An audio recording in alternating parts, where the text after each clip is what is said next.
In Gatwick, a flight has just arrived from Trinidad. It's a well-known source of cocaine, and sniffer dog Rossi has just seconds to pick out any smugglers hiding amongst the innocent passengers. He'll be all right.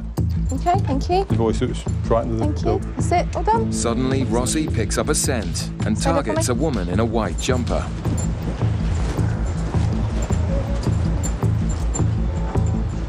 Just stand still for me. UK border sniffer dogs are trained to pinpoint the exact location of any drugs. Rossi indicates on the woman's bag. Are you together? Are you training by yourself? The passenger seems nervous, but after the initially strong indication, Rossi loses interest. Where?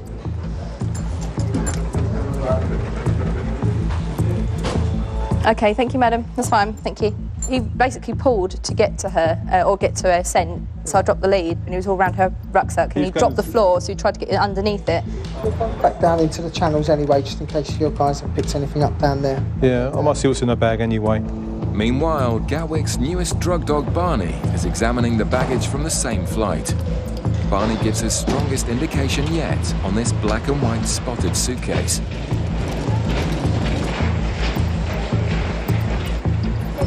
I've got a feeling it could be this lady here. Officers watch as the same woman collects the bag.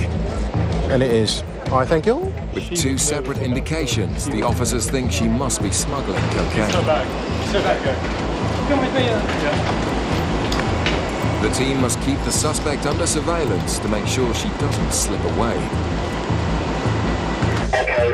But surprisingly, it's her who approaches the officers to ask for some directions.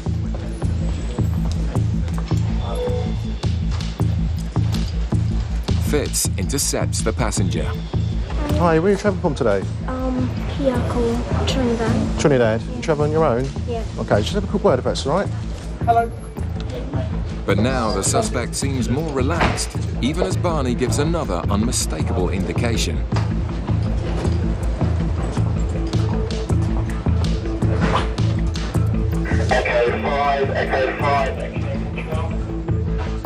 The sniffer dogs believe the bags contain cocaine, but now it's up to Fitz to find it.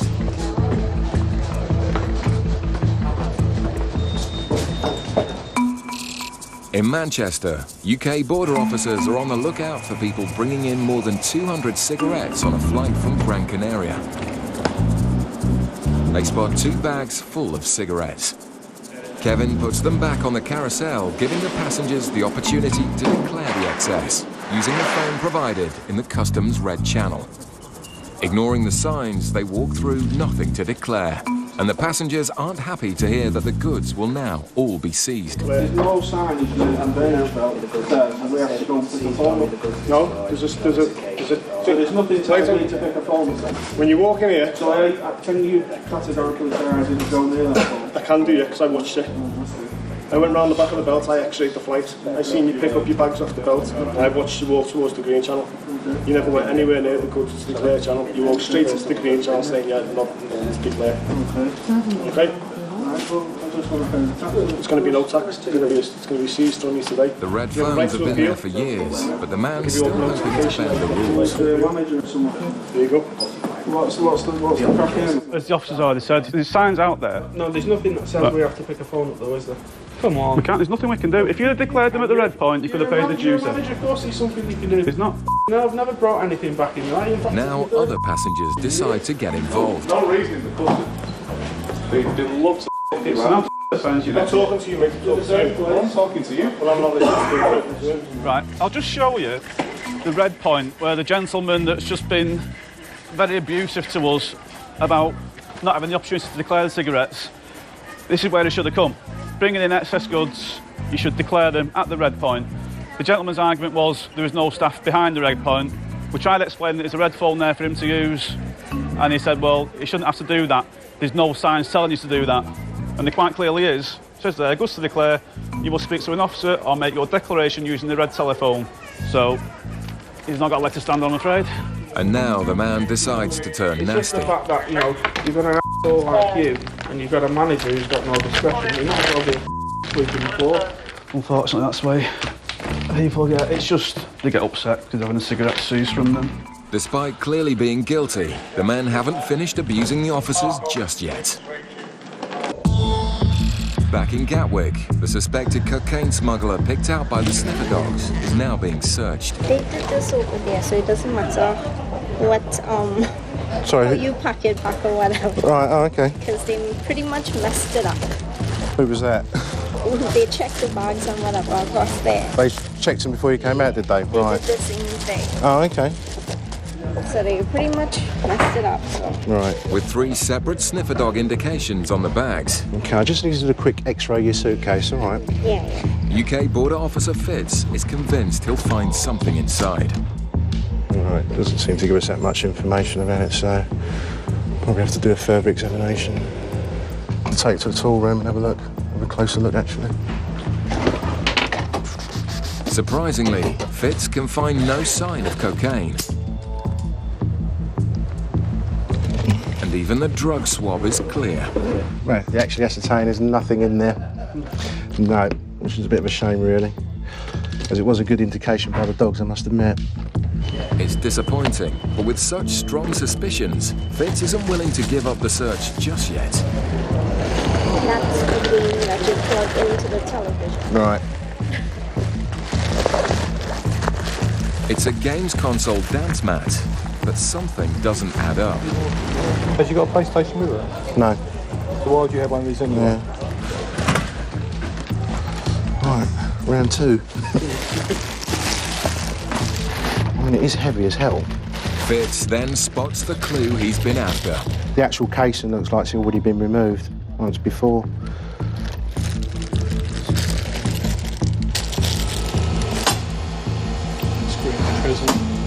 This acts like a sniffer dog. It's just looking for minute particles of substances that really start high. It's got to be there. Suspicions are now even higher, but where are the drugs? Is that rubber impregnation? That's what I think it is. Ever seen it in a dance mat? Have you tried doing it on that? Can you break the... Yeah, that's what... Can you break a bit off? No, you can do if you want to.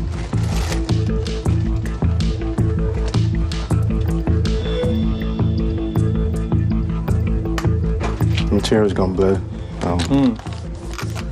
I can't say that's a positive then. Amazingly, the rubber inside the dance mat is full so at this of present cocaine. time, the time is 10 past 10. I'm arresting you on suspicion of being involved in the importation of a controlled drug. It just goes to show, you don't have to with say anything, but smugglers it may using harm ever your more defence devious if you fail to methods, mention when the officers questioned can something take which you may nothing later for rely on in granted. court. Anything you do say may be given in evidence. Do you understand?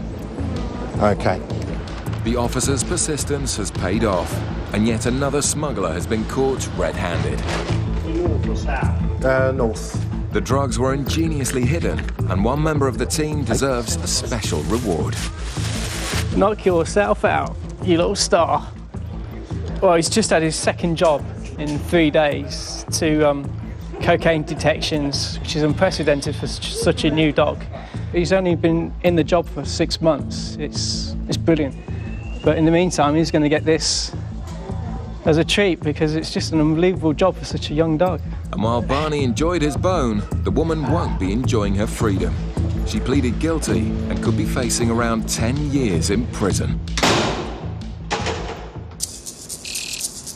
Back in Manchester, the angry passengers want to appeal against the decision to seize their cigarettes.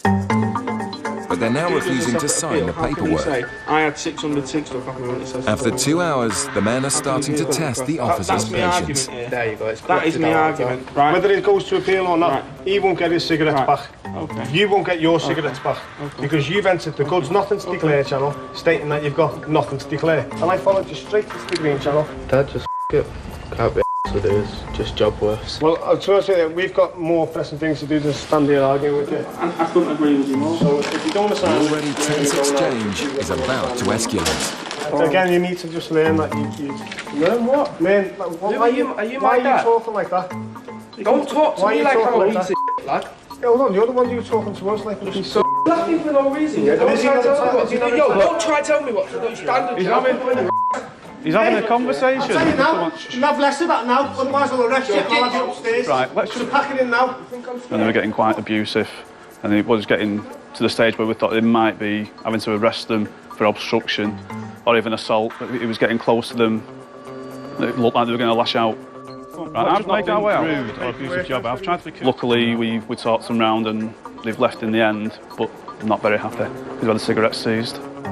Just straight down there and then round to your left. The illegal cigarettes will now be destroyed. Coming up, officers stop a suspected terrorist. All his answers are sort of wavering. He's saying one thing, but he's not really backing it up. So he's not telling us the truth about something. Coming up, Cash Dog Miller sniffs out some lies. It's wages or... So have you been working in England then? I thought you came here on holiday.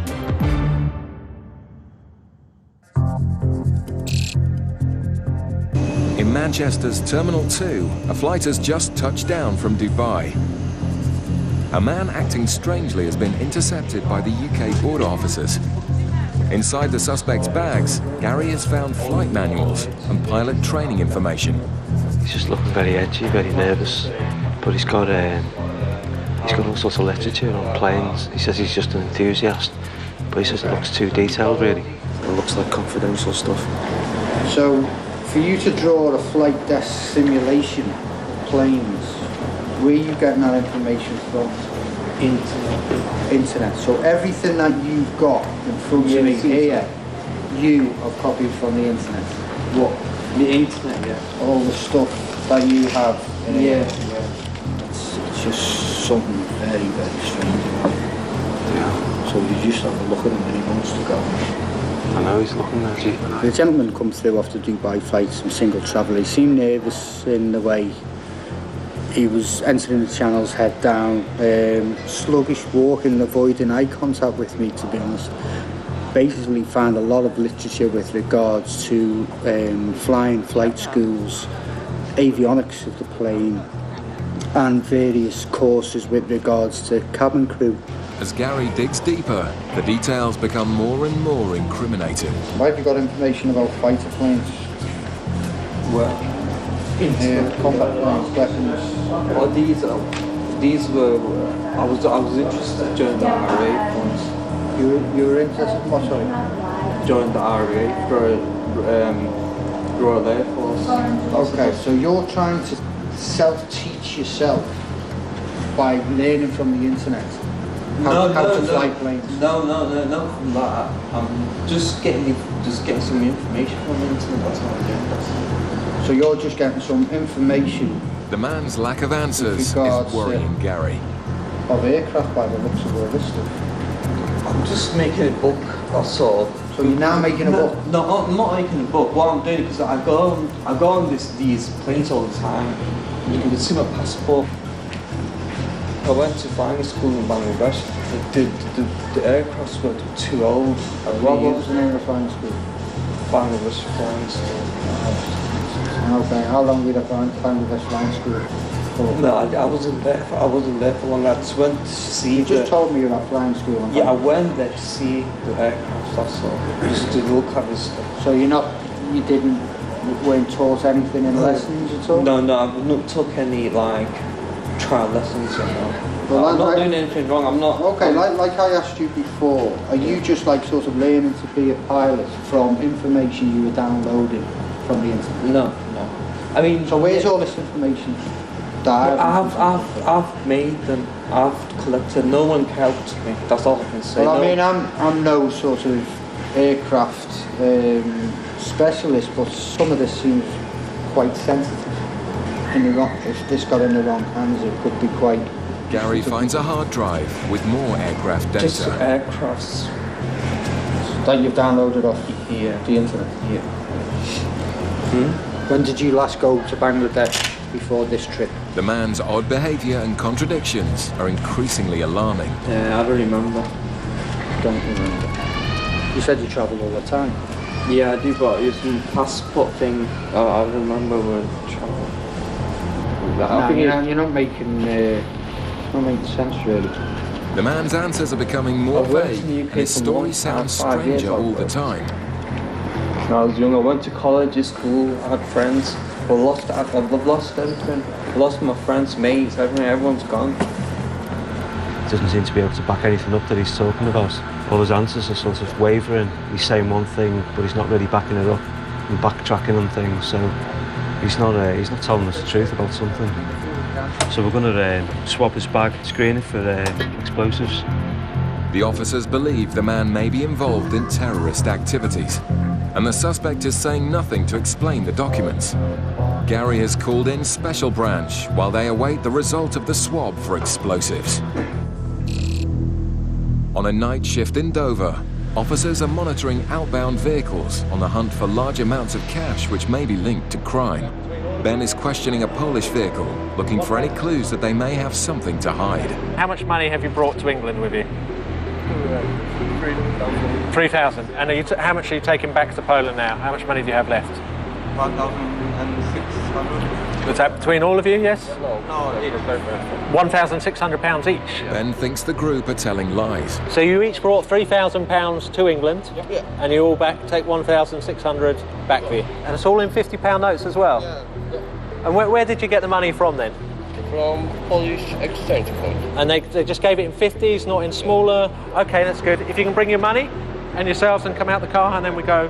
The specially trained sniffer dog will now search the Polish vehicle for cash to see if the passengers are telling the truth. As Miller and dog handler Bo search the car, Ben presses the passengers on their story. So what have you spent your money on while you've been here in England? And fun. Clubs and drinking and stuff like that. Okay, and you've all got 1,600. The car is clear. But Miller picks up a cent in one of the rucksacks. Is there more money in that bag? No? Just show me this bag. The man denies having any more cash, but Miller has found an envelope which gives Ben reason to believe the group are lying to him. So that's where money's been. Was that in this bag, is it? All right. It's wages or? Yeah, wages. That's had money in, is what I'm saying. Yeah, it was. Yeah, so that's why the dog smells it. So have you been working in England then? I thought you came here on holiday. Yes, those days before. Who was on holiday? But not you. You work in England. So why didn't you say you work in England? Do you all work in England? Are you sure? It's not a problem if you work in England. Just tell me if you do. You don't work in England. You're on holiday. So it's not wages that you're taking back to Poland. You sure? Yeah. What about yours? Is yours wages that you take home? Yeah. Because it 859, 803, £1,600, £1,600, 16. So do you work in England or not? Yeah, I think you work in England. Yeah. So why you say you don't work in England? It's not a problem now. You're Polish. You can work in England. Okay. Yeah? Okay. So you do work in England. Yeah. Sorry. So if it hadn't been for your wage slips, you'd have been all right. The needless lie has been uncovered. Obviously now that Poland's in the European Union, they can work in the UK, but for whatever reason, I don't know whether they're scared to tell us the truth, they're actually working here, or whether it's just a case of they don't want to say how much money they're taking out of the country, so they've all come out in the story that they've come here on holiday, each got £1,600 left, and then they're taking it back to Poland, so it didn't really ring true. 1,600, 1,600, 1,600, okay? It's clever really, because sometimes that happens, you know, someone lies about the amount of money they've got and then the dog will indicate on an item of paperwork that's been with their money, which is obviously why the dog indicated. Good. It's a barefaced lie, which officers are used to. Sometimes we don't know why they lie, but sometimes we do find it out, and it's the smallest of reasons, really. The passengers have done nothing illegal and are free to go.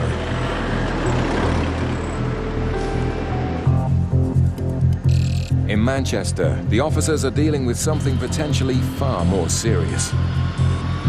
They've stopped a passenger with a bag full of sensitive aircraft data. The explosive swab found no trace, but now they found evidence of multiple foreign trips paid for by someone else. Basically, we found a lot of information about aircraft flight simulators, different magazines, different information on fuel from aircraft. What planes are these? Small planes and commercial aircraft? No. The Boeing planes, aircraft, the real aircraft, the big long planes. Yeah. Gary calls in Special Branch to tell them about the suspect's strange story. My mum's boyfriend pays for it as well. Not only my dad. I've got my mum's boyfriend. The name is. Go back to the bank for Yeah. In a climate of global terrorism, the officers need to be on the lookout for all suspicious behaviour. That's the cabin crew information. I don't want the cabin crew, but you can keep me if you want, because I'm not doing any work on these. This is the list of. That's on the passport that's on the passport He's flown. And does that tell him what's in his passport? 2003, 2008, he said his took off 34 times and landed 34 times. Gary and the UK border officers have taken the questioning as far as they can. They now hand the suspect over to Special Branch for further investigation. Okay, do you want to get your bags and just come and have a word with us? Cheers, mate. I mean, there's nothing secret. I won't keep a secret. Okay, no problem. Yeah, no worries. For Gary and the team, the strange encounter comes to an end. I can't understand how he's doing all these trips. Just could be in his own little fantasy. He might be a bit of a fruitcake for a chance. The man is led away for questioning, while the border officers wait to find out the cause of the man's strange behaviour.